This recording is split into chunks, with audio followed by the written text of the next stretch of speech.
आम ओडिशार 14टी ब्लॉक रे ब्लॉक स्तरीय एक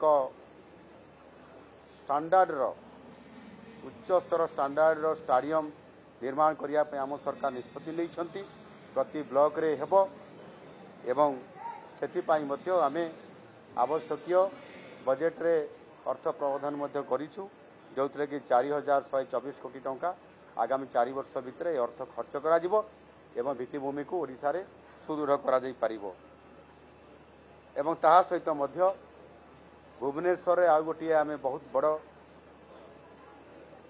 स्पोर्ट्स कॉम्प्लेक्स करिया पई जाउछु जो 1000 कोटी टंकार बजेट रे तार व्यवस्था करा जाउछि यह विश्वस्तरीय हबो एवं आम पिला माने प्रत्येक खेलर स्टैंडर्ड को उन्नत को आनिबा सहित से किभली भाव में विश्वस्तरीय स्तर रे खेल खेलिबार एवं कला कौशल समस्त प्रकार किभली भाव में प्रशिक्षण दि जाई परिबो सेमानकु माने स्ट्रांग करा जिवो से दृष्टिकोण मध्य आम सरकार सेथिपाई विभिन्न योजना करुछंती मु आशा करी निश्चित भाव में जो आज आकर्षित करी एभली एक कॉन्टिनेंटल स्तरीय ये जो आज ब्रोंज स्तर आज ये एथलेटिक्स रो कंपटीशन होईची मु आशा करी निश्चित भाव में आमे आगामी दिन में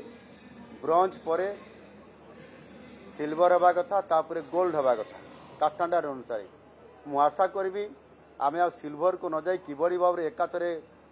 गोल्ड एथलेटिक्स रो किभली भाव में आमे ग्लोबल स्तर को जाइकरी आमे आम एठी आमे आयोजन करिवार सुजोग पाइबु आ सेथिपाई निश्चित भाव में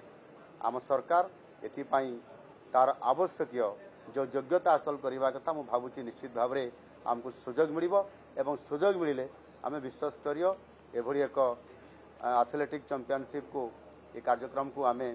सुजोग को आमे आम ओडिशा रे ए कलिंग स्टेडियम रे करिके देखैबु आ सेथिपाई मु आशावादी अच्छी निश्चित भाव में ताहा आगामी दिन में सफल हो पारिबो।